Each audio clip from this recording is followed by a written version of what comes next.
to the Unleashed podcast, where we believe that life is better when it is lived on purpose. My name is Molly Brunk, and I'm joined with lead pastor of Be Hope Church, Brad Thompson. And today we have a special guest, Rex Brooking, who works in Beavercreek, Ohio. He owns a couple of Chick-fil-A's actually here.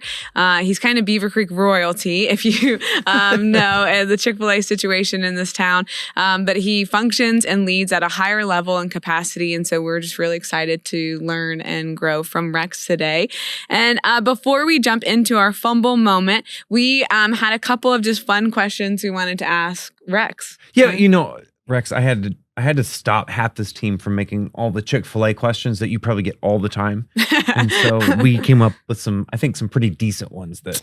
A couple of Chick-fil-A ones, and then the rest are all leadership ones, right? You know, you guys were on a roll yesterday. Yeah, it's true. It's true. You want to get the first question? Yeah, I'll go to the first one. So, Rex, have you ever been on a podcast? And the second question is, if you had your own podcast, what would be the title of it? I actually have had the opportunity to be on some podcasts, and I'm technically or technologically challenged. So having my own podcast might never happen, but I think if I were going to have my own, it would probably center around the idea of asking the right questions. I think that, at least it's been my experience in life, that thinking about what the right questions are, not maybe even necessarily to get the right answer, but to get the best answer. And questions are so valuable in terms of digging for more. Yeah. And so I think a lot about what questions I'm going to ask and where that could potentially lead to me learning. That's really that's good. Fantastic. I have to ask, what were the podcasts that you've been on? So I've been on some local podcasts. I've been on podcast out of state. To tell you the names of them, I could not. But no heavy hitters. John Maxwell's not calling me. Well, after this one, he will be. So there you go. Get ready. You want to ask the next one? Yeah, I love this one because I work with teenagers, and so you hire a lot of teenagers. Do you know the latest lingo right now? So I have a teenager in the house still. I'm familiar with the cap, no cap, bougie, clout. There's drip. Yeah. Also known as dip in my house. Dip. Yeah, my wife was wearing a bunch of gold chains, and she had a caption that said, "I got dip, bro." And you're like, no, it's drip. Yeah, I feel like we all know those ones, and they're already on to new ones. We are just now catching up to what the lingo is, but that's hilarious. I'm sure that my kids are going to be laughing at me when they when they hear what I've shared. The face palm immediately. Yes. Yeah. Why does it sound so awkward coming out of our mouths? I don't know, because we're old. I don't know.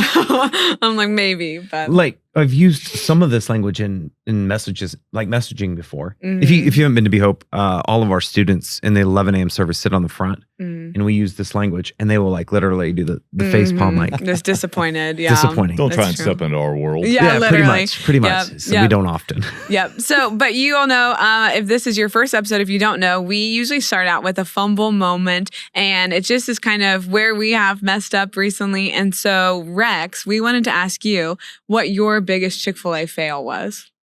Oh, goodness. I think that it's probably a good time for me to be vulnerable. I think the reality is I've got a lot to answer for when it comes to not praying about big decisions in the business that I've tried to find solutions for on my own. And I can just see God shaking his head like, come on, you know better. Yeah.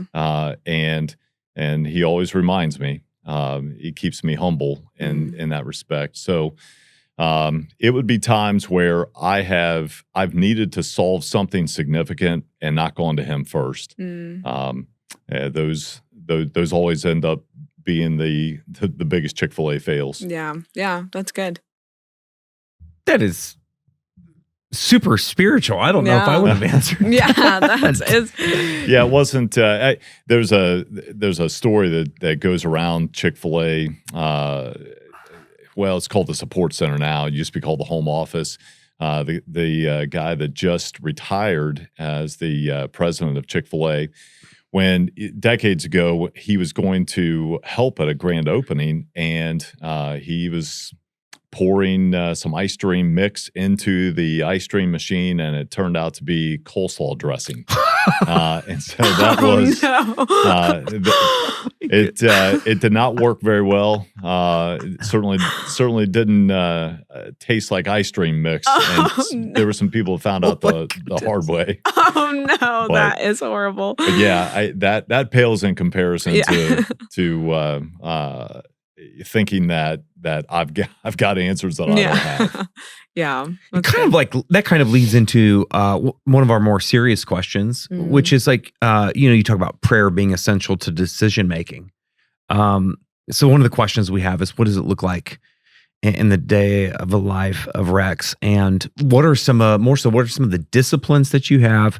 What are some of the routines that you have? I'm assuming that prayer is part of it, since it helps guide your decision making. But what does that look like for you? Yeah, so I do spend, of course, prayer time each day. I used to make it a discipline to read the Bible each day, and now I listen to the Bible being read to me. But I have a morning routine. I have a shutdown routine, a nighttime routine. I tend to be a very regimented person. I eat the same things. Been on the same nutrition plan for more than a decade now. And so, during the course of the day, once it gets started, my days never look the same. Right.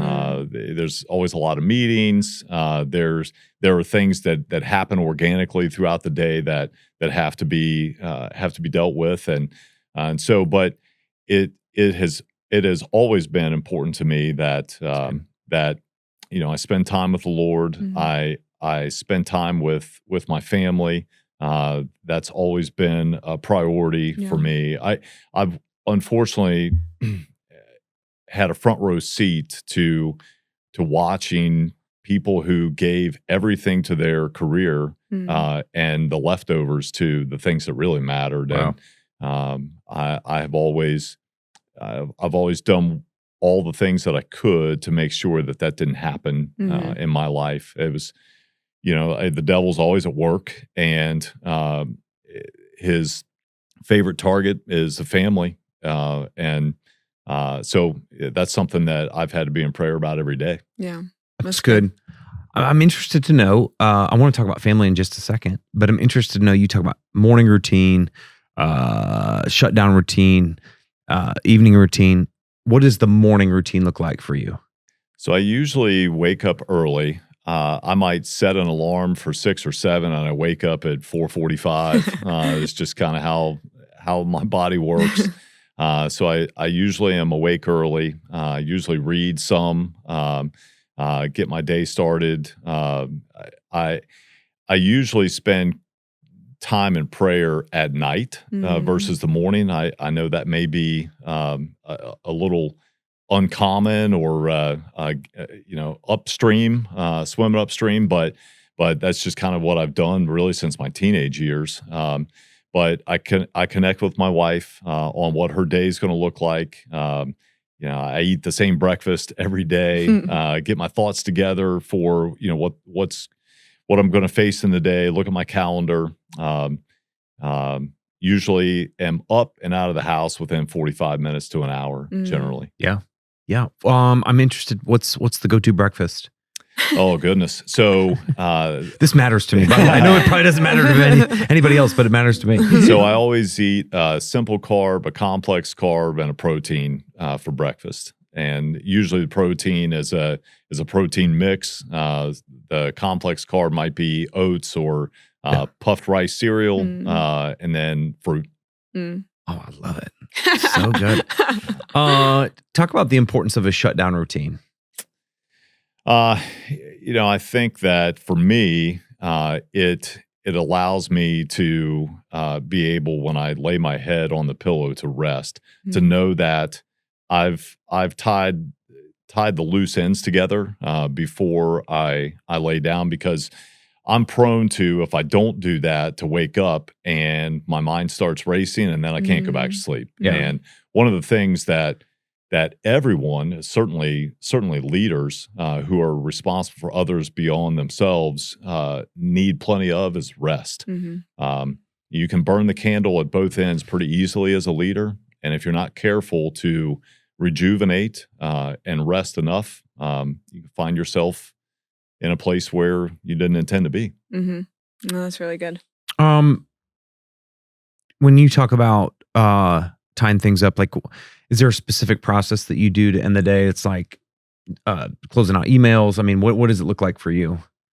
So I make sure that I get everything accomplished that I had written down on my calendar. Mm. That anything that I had in my calendar to do in terms of making progress on a goal, conversations I needed to have, um, uh, things of that nature. Usually, it's just making sure that I've responded Mhm. to everyone that I need to respond to, because like most people who are employers or responsible for an organization, you've got things coming at you all day long. And I, for one, if I don't respond in a timely fashion, I'll just forget about it, and Mm.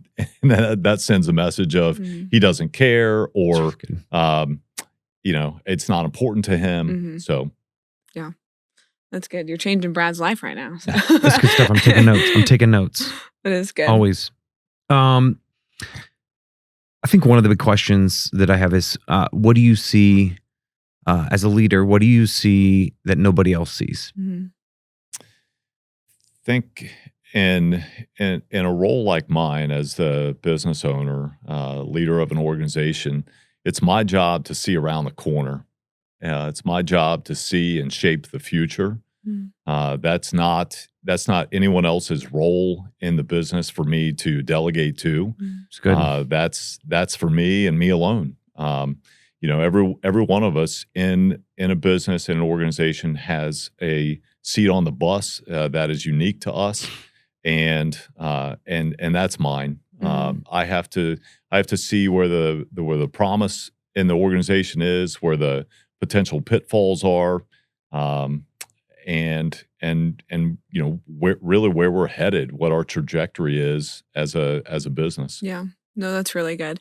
Um, One of the questions that we were going back and forth on, if you don't live in Beavercreek, just to give you some background, there are 2 locations here of different Chick-fil-A stores. And so one of them is under renovation right now. So the other one is kind of Hmm. getting all of the customers and stuff. And so we wanted to know, do you see your current renovation as a risk that you had Right. to take? And like, why or why not? And then what led you to make that decision if it was a risky decision? Yeah. So when business gets to a certain level within Chick-fil-A, Chick-fil-A Inc. Comes in and assesses where you're at, and assesses a lot of things involved in that, and it determines that a renovation is necessary. So as a partner with them in this business, they provide the opportunity for me to improve the business by putting up the capital for a renovation like this, Mhm. and really doing 99 plus percent of the planning, and getting all of the necessary things in a row to be able to do this. And so, broadly speaking, if we're not thinking about where we're going to be a year from now, 3 years from now, 5 years from now, and preparing for that, that's the risk. Mhm. The risk of being shut down for 12 or 14 or 16 weeks. No, that's tough, but that's a short term pain for long term gain. Mhm. Right. Um, Mhm. and and so, I think I think for us to make sure that we're providing our guests what we feel they deserve, and to always be thinking about how we can improve their experience is where we want to be. We don't ever want to lose sight of that. That's good. That's really good. Sorry, I'm taking notes. No, you're okay. I'm taking notes. So if I'm taking notes and you need to go to the next question, go for it. All right. Well, so there is a lot going on because how many team members do you have under you? I don't know how to say it in a great There's way. about 125 just at the freestander. Okay. And then how many are at the one in the mall? So typically the mall employs around 35 folks. Okay. Now there's probably 90 plus working over there. Okay. But the business has dictated that. And I wanted to give as many people an opportunity to work while the freestander was closed as we could.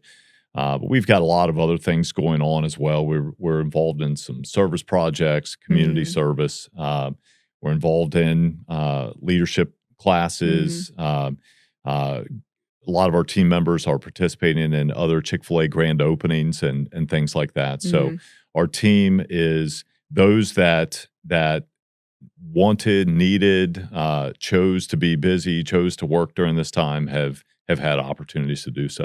That's great. And so is your leadership different in the midst of transition? Mine personally, I don't think so. I there's obviously a lot of change in this 12, 14, 16 weeks that we're enduring, but ultimately, another aspect of being the lead in the organization is the responsibility to bring calm and reassurance and confidence through any kind of transition like this. So I've tried to do that as best I can. I know that, when you tell someone whose livelihood is to work at Chick-fil-A in Beavercreek that, we're not going to be open for 3.5, 4 months. And they've got house payments and car payments to make. That brings with it a lot of anxiety naturally. Right. And so, one of my roles is to make sure that people that are in those situations can have confidence to know that we're going to do what we need to do so that they can continue on and continue to work here. Yeah. Because this is the livelihood for many people that work at that store. Things have changed in the quick service business, right? For us and others, but in Chick-fil-A world, I think if you went back 20 years ago, 80-90% of the staff was probably under the age of 19. Today, that's no longer the case. What's the average age now? Oh goodness, I would have to calculate it, but it's probably well into the 20s. Okay. We say here we want to be somebody's first church. I assume that in many ways you are young people's first job. And so one of the questions we were wrestling with is when does development transition to expectation? Did I say that right? No. Yeah. Development transition into expectations, right? Let me rephrase it this way. How do you go from you are no longer in training to there is a standard that is set that we expect you to live up to? Yeah, that's a fantastic question, and frankly, there's no silver bullet to that. What it really is figuring out what it is that you want, which I think has to be born out of your core values. So you have to decide that first. You have to decide what's most important to you, how you're going to live your life, what daily habits you're going to have, and what drives those behaviors. And then to decide, okay, well, here's our plan. We're going to believe in the process, and we're going to stick with it. And over time, it will develop into what it is that we want. But you have to start with a firm foundation, and so that the plan is based on the foundation. The processes are based on the plan, and sticking with that process over time eventually will lead to what you want. But it's like when we hear in the sports world, and it's common in other areas of life too. People say things like, "Well, I hate to lose." Well, I've never met anyone that says that they're okay with it, or would admit that that's it's one thing to say, "Well, I really want to win," or "I hate to lose." Okay, well, now what are you going to do differently than everybody else that's saying the same thing? That's good. So that is really good. That's really good.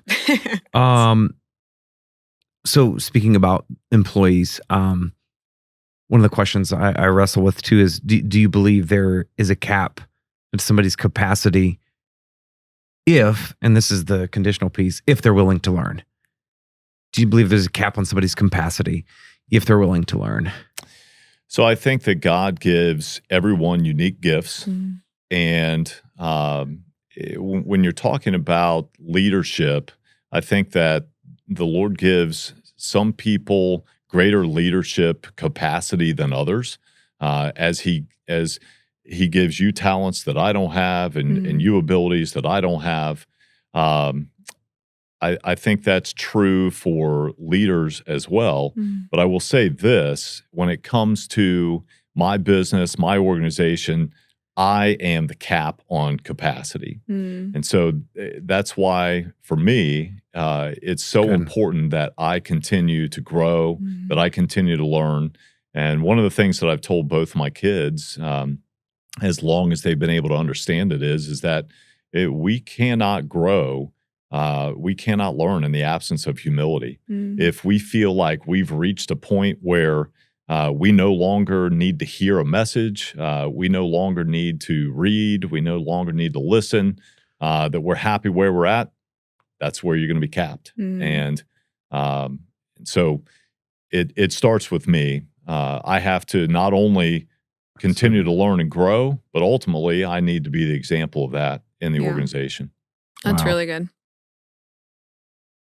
That's good. That's really good. So is there anything else that you have the space that you would just like to share with people that are watching and listening right now? Well, I maybe plug Chick-fil-A of Yeah. Beavercreek. I love what I get to do. I had half a career in education prior to this.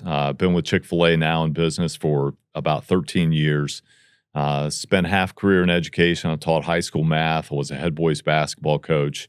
I was a principal for about 5 years. And but to get the opportunity to do what I do now every day, a lot of times I'm asked, how did you make that transition? Well, frankly, once I learned how to prepare chicken and things of that nature, that part was fairly easy. The rest of it felt very natural. I'm around people. I get to lead. I get to influence. I get to serve, and so getting to do that hand in hand with an organization like Chick-fil-A, with a brand like Chick-fil-A, really is a dream come true.